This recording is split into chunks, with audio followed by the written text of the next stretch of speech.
Assalamualaikum warahmatullahi wabarakatuh. Hai, nama aku adalah Dita. Di sini aku mau ngelanjutin materi dari MOD kemarin. BTW ini adalah video pertama kali aku, jadi aku minta maaf kalau masih banyak banget kekurangan dalam video ini karena aku masih belajar juga. Nah, MOD kemarin aku membahas tentang self love. Di situ aku juga bilang bahwa kita harus lebih memahami diri sendiri, kita harus lebih mengenal diri sendiri. Kita ini kelebihannya apa, kekurangannya apa, kita tuh nilai plusnya di mana, nilai minusnya di mana.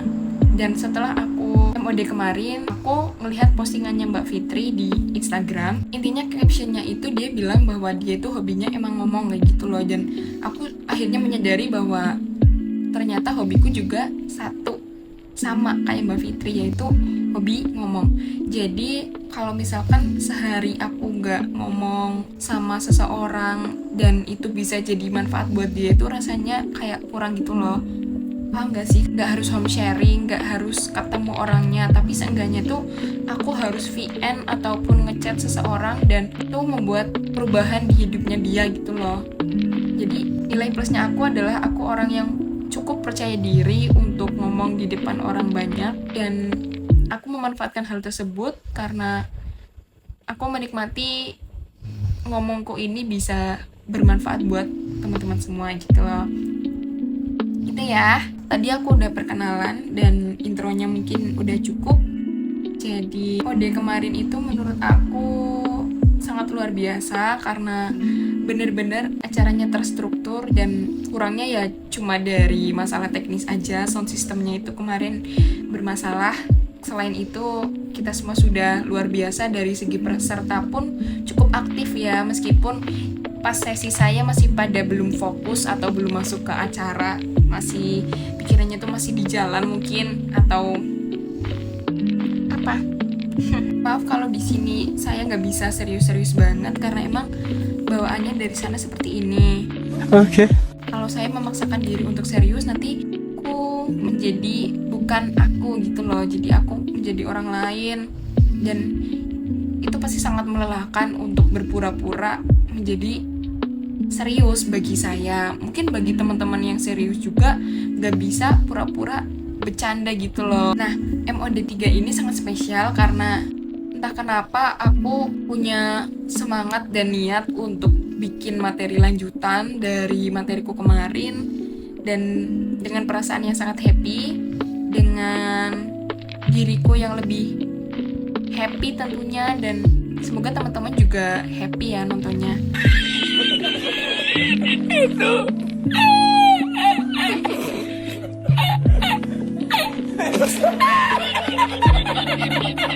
Belajar.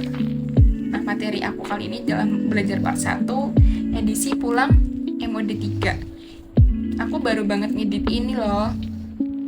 Cuy ya, ping-ping. Nah, kalau ditanya perasaan after MOD, pasti jawabnya ya happy mbak, lebih fresh, lebih positive vibes, lebih happy, lebih seneng, lebih banyak orderan, lebih pokoknya banyak hal yang positif lah gitu. Tapi seiring berjalannya waktu, H+3 dari MOD mungkin atau H+ berapa, kalian muncul perasaan-perasaan lain kayak bingung, takut, ataupun malas. Iya gak sih? Sebagai manusia normal, wajar kalau kita masih sering bingung, wajar juga kalau kita masih sering takut, dan wajar juga kalau kadang kita malas. Tapi 3 hal ini adalah masalah kalian. Kalau misalkan sama kalian ini selalu dibawa kemana-mana sampai besok, bahkan kalian udah naik level tapi kalian gak bisa naik karena 3 masalah ini selalu kalian bawa gitu loh. Jelas gak sih? Jelas lah ya. Kalau gak jelas boleh ditanyain. Oke, di sini aku ada tulisan reminder bahwa penting buat kalian ketahui bahwa jangan buang-buang kehidupan kamu yang benar-benar kayak banyak banget hal yang bisa kamu dapetin dari hidup ini, tapi kamu sia-siain hanya karena kemalasan kamu sendiri. Dan gak mungkin ada manusia lahir ke dunia ini, dia diciptakan dan dia didesain hanya untuk menjadi orang yang malas atau menjadi seorang pemalas. Gak mungkin. Jadi kita diciptain ke dunia ini tuh pasti ada alasan-alasan khusus gitu loh. Gak mungkin kita diciptain di sini untuk males-malesan doang. Gak mungkin bingit. Oke, selanjutnya gimana malas bisa muncul? Awalnya tuh kok bisa malas muncul padahal kita habis MOD. Bisa mbak, kok bisa males ya? Jawabannya karena kamu punya motivasi, tapi kamu nggak nerusin itu. Kamu membiarkan itu diem, ngendep di dalam hati kamu. Sedangkan yang naik adalah perasaan ya udahlah nanti aja, ya udah besok aja kan masih ada waktu, besok kan masih bisa nyari uang lagi buat ngejar target kayak yang Mbak Baby bilang. Kita harus target emas, kita harus punya tabungan emas. Jelas nggak sih kayak kita tuh menaruh perasaan termotivasi kita malah di urutan paling bawah dalam hati kita gitu loh. Justru yang naik adalah perasaan-perasaan yang kayak ya udahlah nanti aja, ya udahlah besok aja, ya udahlah pokoknya ditunda. Kenapa kamu malas? Ya karena kamu menunda keinginan kamu untuk naik level gitu loh. Jadi yang sekarang kamu mungkin belum punya emas, kamu pengen punya emas minimal 5 gram untuk akhir tahun 2024 ini deh. Tapi kamu merasa bahwa akhir tahun 2024 itu masih 6 bulan, masih lama untuk mengumpulkan emas 5 gram. Jadi perasaan-perasaan menunda ini yang bikin kamu males. Oke. Tahu gak alasan utama kenapa hidup kamu itu menyedihkan?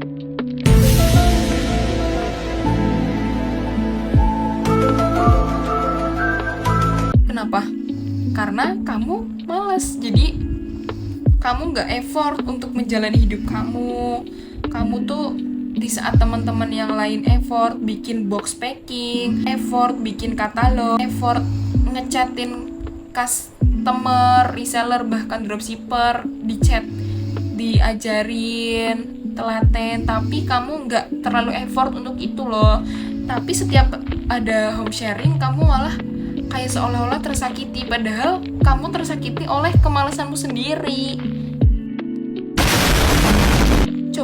Coba aja kalau kamu lebih rajin, coba aja kalau kamu lebih disiplin, pasti kamu bakalan dapat buah manis dari hal positif yang kamu jalanin tadi. Jelas ya?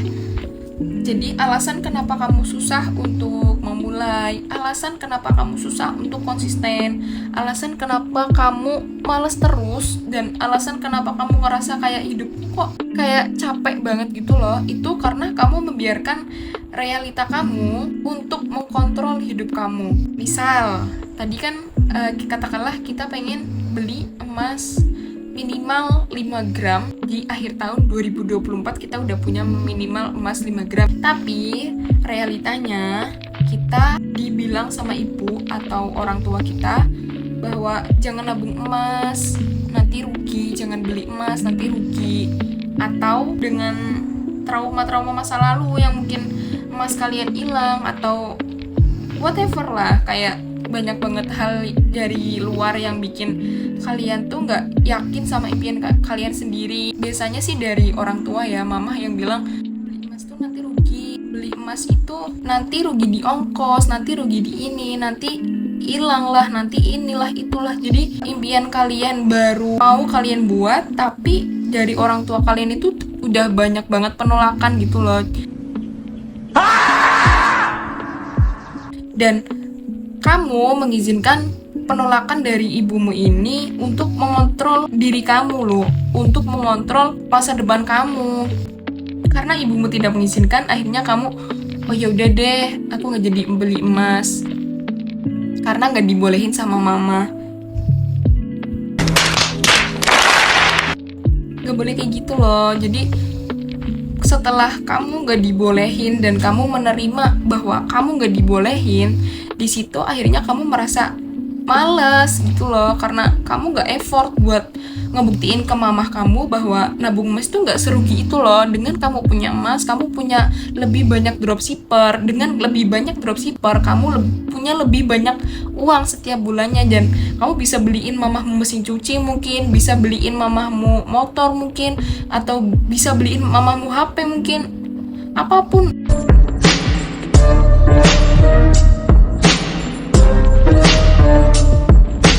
Jadi kamu harus effort untuk membuktikan ke mamamu bahwa pemikiran dia itu salah gitu loh.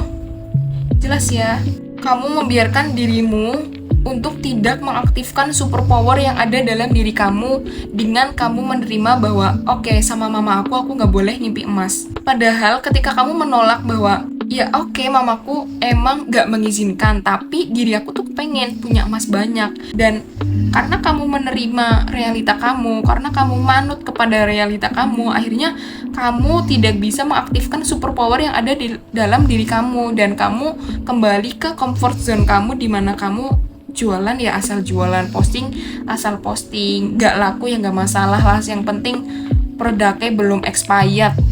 Macam tak betul je budak ni. Padahal ya, kamu juga tahu bahwa ada banyak banget hal yang bukan dalam kendali kamu gitu loh.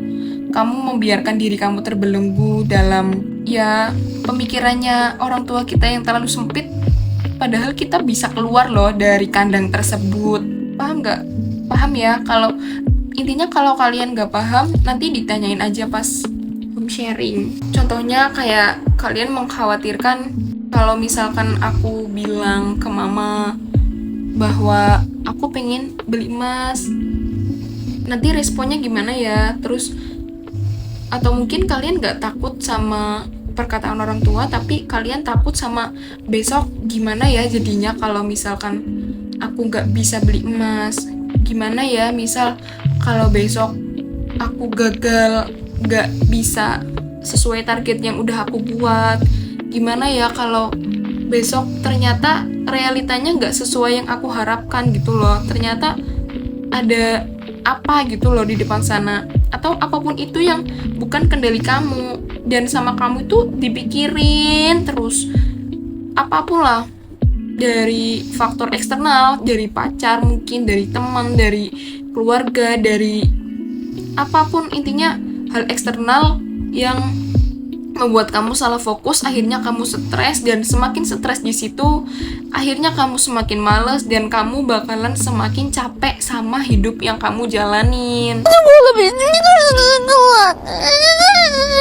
Dan fatalnya lagi, kehidupan kamu bakalan jauh lebih menyedihkan dari sebelumnya. Dan kamu ngerasa kayaknya cuma kehidupanku deh yang semenyedihkan ini.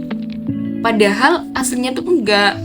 Kamu yang mengizinkan hidupmu dikendalikan oleh keadaan. Kemarin kan aku juga bilang bahwa kekuranganku adalah keras kepala. Dan menurutku karena aku mempunyai kekurangan keras kepala ini, aku jadi gak gampang dikendalikan oleh keadaan. Karena aku selalu kekeh dengan pendirianku sendiri. Aku selalu enggak kurang bener, sing bener ki cereku.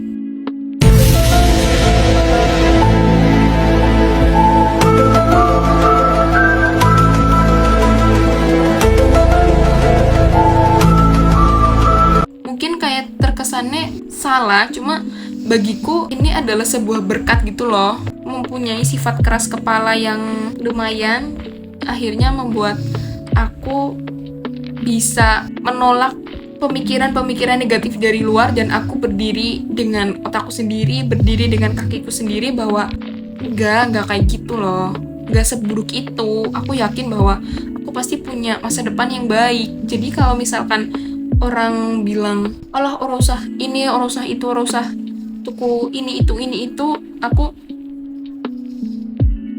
siapa kuai gitu loh. Yang berhak mengatur diriku adalah diriku sendiri, dan aku tidak mengizinkan orang lain mengkontrol diriku gitu, untuk mendramatisasikan keadaan yang sebenarnya tuh nggak serumit itu. Kadang ketika home sharing banyak banget kan yang sering kayak ngeluh, Mbak, aku sebenarnya kepengen beli ini, tapi kayaknya ini deh banyak hal lah intinya. Dan dia mungkin nangis atau mungkin sedih yang berlarut-larut gitu loh, kayak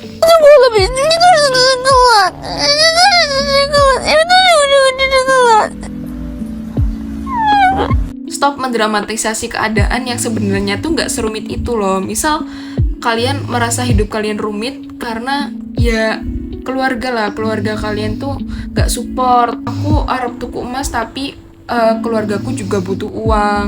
Ya naikin penghasilan kamu sehingga kamu bisa beli emas dan bisa ngasih ke ortu gitu loh. Jadi banyak hal yang sebenarnya simple tapi kamu sendiri yang membuat itu rumit, dan kamu sendiri yang mengizinkan itu semua mengkontrol diri kamu gitu loh. Padahal sebenarnya nggak ngaruhnya sebuah masalah itu tergantung diri kamu sendiri, dan masalah itu sebenarnya nggak ada, yang ada itu cuma keadaan yang nggak sesuai sama ekspektasi kita gitu loh. Kalau sesuai semuanya nggak dianggap masalah sama kamu, tapi kalau ada satu hal aja atau beberapa hal yang kurang pas sama ekspektasi kamu sebut itu masalah, padahal itu cuma kejadian atau something gitu loh. Di setiap hidupmu berjalan, hal itu pasti selalu ada, dan kalau kamu melihat itu dari sisi negatif, pasti akan lebih banyak hal negatif lainnya. Padahal sebenarnya nggak ada yang rumit, masalah itu simple. Jelas kan? Oke, keluar dari mentalitas korban kamu. Mentalitas korban ini bahaya banget karena kamu jadi nggak bisa evaluasi diri kamu sendiri, dan kamu nggak bisa nerima bahwa ya kamu emang bersalah dalam situasi tersebut gitu loh, dalam kasus tersebut. Tapi kamu kalau dengan mentalitas korban, kamu selalu menyalahkan orang lain bahwa orang mbak udah aku sih salah, ki semua karena mamaku, ki semua karena bapakku, karena mereka tidak mengizinkan aku, jadi impianku mundur. Padahal kalau kamu tidak terpengaruh dengan mereka, dengan faktor eksternal tadi, impianmu tetap berjalan sesuai kemauan kamu gitu loh. Jelas lah ya. Oke, selanjutnya, seberapa terpengaruhnya kamu oleh keadaan kamu.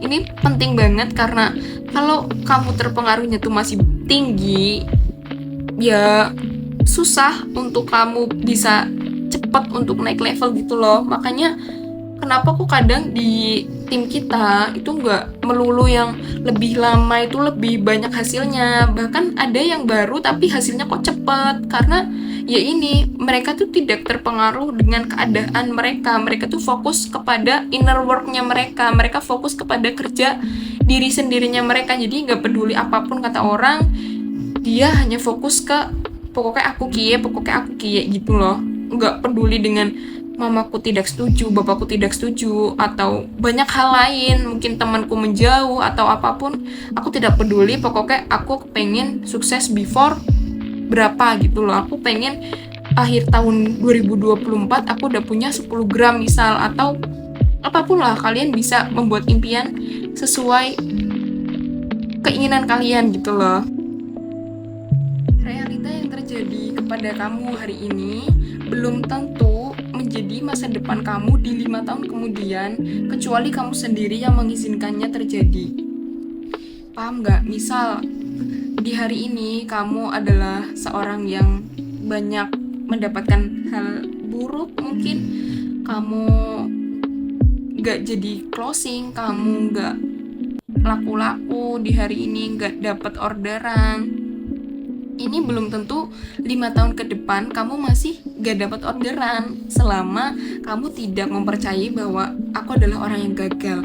Tapi kalau kalian memutuskan bahwa kamu adalah oke, aku emang bodoh, aku emang gagal, aku adalah orang sing dodolan ora payu-payu, aku seperti ini, aku seperti itu akan menjadi kenyataan kalau kalian mempercayai hal tersebut kayak gitu loh. Jadi apa yang kalian percaya hari ini adalah apa yang menjadi masa depan kalian besok.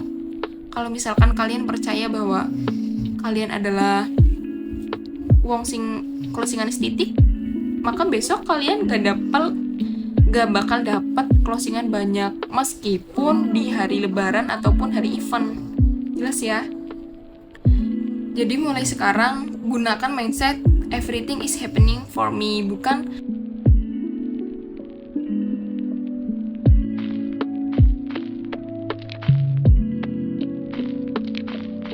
why everything is happening to me, tapi everything is happening for me. Jadi dari masalah ini aku dikondisikan sama Allah bahwa si A ini marah, si B ini seperti ini, si C ini seperti ini kepada aku. Dan dari sini aku belajar bahwa dari hal yang Allah sediakan untuk aku belajar, aku mempelajari bahwa ini. Bukan, oh my god, kenapa aku harus mendapatkan kejadian si, kenapa kudu A harus seperti ini, B harus seperti ini, C harus seperti ini di waktu yang bersamaan. Kenapa nggak kepada orang lain aja terjadinya? Kenapa kok harus aku? Kenapa everything is happening to me? Padahal kalau kamu bisa melihat dari sisi yang positif, kamu bisa melihat bahwa Tuhan itu peduli sama kamu, Tuhan pengen kamu belajar, dan yang namanya kehidupan ini belajar ya lewat ujian kehidupan gitu loh. Gak mungkin kita pakai ujian tertulis. Selanjutnya, stop speaking about your problem. Stop ngeluh meskipun hidupmu mungkin sengsara, tapi maaf, sengsaramu itu kamu bikin sendiri. Gak ada orang lain yang berhak bikin kamu sengsara kecuali kamu mengizinkan hal itu terjadi dalam diri kamu. Oke. Mulutmu adalah realita kamu. Apapun yang kamu katakan akan terekam dalam pikiran bawah sadar kamu, dan itu akan dia percaya. Misal kamu mendapat masalah, banyak returan, banyak orderan yang di cancel, dan kamu mengatakan itu setiap sharing. Kamu mengatakan bahwa Mbak, paketku banyak yang di cancel, Mbak, paketku banyak yang di retur. Kenapa ya? Setiap HS kamu mengatakan hal tersebut, maka hal tersebut akan terekam dalam otak bawah sadar kamu, dan dia akan menganalisa bahwa oh, tuanku ini adalah seseorang yang paketnya sering diretur. Maka alam bawah sadar akan merekam, dan semakin banyak lagi paket-paket yang diretur karena kamu semakin sering mengucapkan hal tersebut. Macam tak betul je budak ni. Gitu loh. Karena sukses is mentality. Itu bukan tentang keadaan. Jadi selalu kamu ingat bahwa sukses itu tentang mentalitas. Gak harus kamu punya emas 50 gram dulu baru dikatakan sukses. Gak harus kamu punya uang 100 juta dulu baru dikatakan sukses. Sukses itu tentang mentalitas. Gimana kamu mempercayai diri kamu sendiri bahwa kamu adalah orang yang sukses, kamu adalah orang yang berhasil gitu loh. Mulutmu adalah harimaumu, kamu tahu sendiri itu, dan maka berhati-hatilah dalam berkata dan berpikir, karena ketika kamu mengaktifkan mental korbanmu, mau seenak apapun realita kamu gak bisa merasakannya karena kamu berpikir bahwa hidup kamu selalu susah dan selalu merasa kurang.